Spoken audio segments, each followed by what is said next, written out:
బ్రహ్మజ్ఞానులలో అగ్రగణ్యుడు, యోగులలో గొప్పవాడు, మహర్షులలో ఉత్తముడు పిప్పలాదుడు. సాక్షాత్తు మహాశివుడే మానవాళికి బ్రహ్మజ్ఞానాన్ని ఉపదేశించడానికి పిప్పలాదుడిగా జన్మించాడు. మహాశివుని 19 అవతారాలలో మొదటి అవతారం పిప్పలాద మహర్షి అవతారం.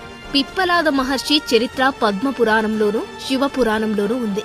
ఒకసారి దేవదానవ సంగ్రామం జరుగుతుండగా రాక్షసులు తమ ఆయుధాలను తస్కరించి తీసుకుపోకుండా వాటిని జాగ్రత్తగా దాచిపెట్టమని దేవతలు దదీచి మహర్షికి అప్పగించారు. వాటిని మళ్లీ తరువాత తీసుకుంటామని చెప్పారు.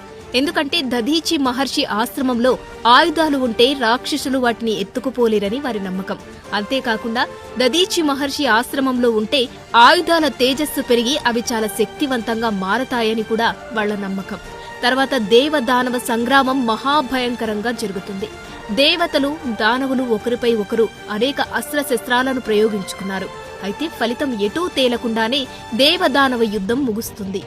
యుద్ధం ముగిసిన తర్వాత ఆయుధాలను తీసుకొని పొమ్మని దేవతలకు దదీచి మహర్షి కబురు చేసినా దేవతలు మాత్రం తమ ఆయుధాలను తీసుకెళ్లేందుకు రాలేదు.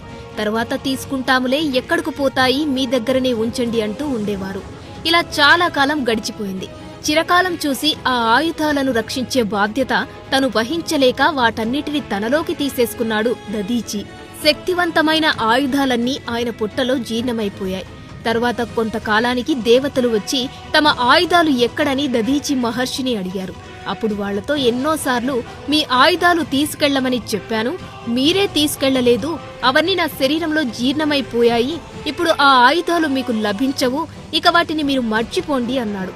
అప్పుడు దేవతలందరూ బ్రహ్మ దగ్గరకు వెళ్లి మొరపెట్టుకున్నారు. అప్పుడు బ్రహ్మ దేవతలతో మీ ఆయుధాలన్నీ దదీచి ఎముకల్లో జీర్ణమైపోయాయి, ఒకవేళ ఆయన దయతో తన ఎముకలు మీకు ఇచ్చినట్లయితే ఆయుధాల శక్తులన్నీ అందులో ఉంటాయి కనుక వాటితో మీ ఆయుధాలు తయారు చేసుకోండి, వాటితో మీరు రాక్షస సంహారం చెయ్యవచ్చని చెబుతాడు. బ్రహ్మదేవుడి సలహా ప్రకారం దేవతలందరూ వెళ్లి దదీచిని మీ ఎముకలు ఇవ్వమని అడుగుతారు. ఆయన వాళ్లతో నాకీ శరీరంతో పనిలేదు, ఇది నాకు ఎందుకు పనికి వచ్చే వస్తువు కాదు, శరీరం లేకపోయినా నేను జీవించగలను, నా ఎముకలు మీకు పనికి వస్తే తీసేసుకోండి అని చెబుతాడు. తర్వాత దదీచి మహర్షి తన భార్యకు కూడా తెలియకుండా తన శరీరాన్ని యోగాగ్నితో కాల్చుకుని ఎముకల్ని దేవతలకు ఇచ్చేస్తాడు. దదీచి ఎముకలతో దేవతలు చాలా శక్తివంతమైన ఆయుధాలను తయారు చేసుకుని వాటితో తమ శత్రువులైన రాక్షసులని అనేక మందిని చంపారు. ముఖ్యంగా దేవేంద్రుడు ఉపయోగించే వజ్రాయుధం దదీచి మహర్షి ఎముకలతో తయారు చేసిందే. ఈ వజ్రాయుధం చాలా శక్తివంతమైంది. దానిని ఎవరిపై ప్రయోగించినా ఆ ఆయుధానికి ఎదురే లేకుండా శత్రువుని చాలా దారుణంగా హతమారుస్తుంది. ఈ వజ్రాయుధంతోనే దేవేంద్రుడు ఎంతో మంది రాక్షసులను సంహరించాడు. అయితే దదీచి మహర్షి మరణించే సమయంలో ఆయన భార్య సువర్చల గర్భవతి.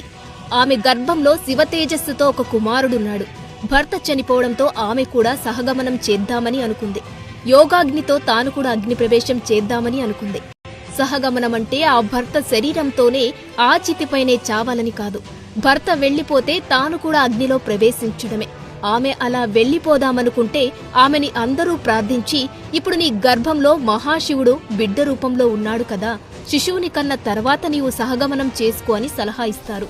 అయితే వారందరి సలహాను ఆమె పాటించకుండా నా భర్త పోయిన తర్వాత నాకీ లోకంతో సంబంధమేముంది అని ఖడ్గంతో తన గర్భాన్ని తానే చీల్చుకుంటుంది. ఈ బిడ్డను చంపే అధికారం నాకు లేదు కాబట్టి వాడిని ఇక్కడే ఈ భూమి మీదే వదిలిపెడతాను అని అనుకుని సమీపంలో ఉన్న ఒక పిప్పలి చెట్టును కొడుకుకు చూపించి, నాయనా, నీ తండ్రి ఈ లోకాన్ని వదిలి వెళ్లిపోయాడు, నేను వెళ్లిపోతున్నాను, ఇక నుంచి ఈ పిప్పలి చెట్టే నీకు తల్లి తండ్రి, నా ఆశీర్వచనంతో నిన్ను ఈ పిప్పలి చెట్టు జాగ్రత్తగా కాపాడుతుంది, తర్వాత నిన్ను ఎవరో ఒకరు పెంచి పెద్ద చేస్తారు, నీకు భవిష్యత్తులో చాలా కీర్తి కలుగుతుంది అని తనకు పుట్టిన బిడ్డను ఆశీర్వదించి పిప్పలి చెట్టుకు తన బిడ్డను అప్పగించిన సువర్చల యోగాగ్నిలోకి వెళ్లిపోయింది. పిప్పలి చెట్టు అనగా రావి చెట్టు శివతేజస్సుతో జన్మించిన ఆ పిల్లవాడిని జాగ్రత్తగా పెంచసాగింది. దాని సంరక్షణలో పెరిగాడు కాబట్టి ఆయనకి పిప్పలాదుడు అని పేరు వచ్చింది.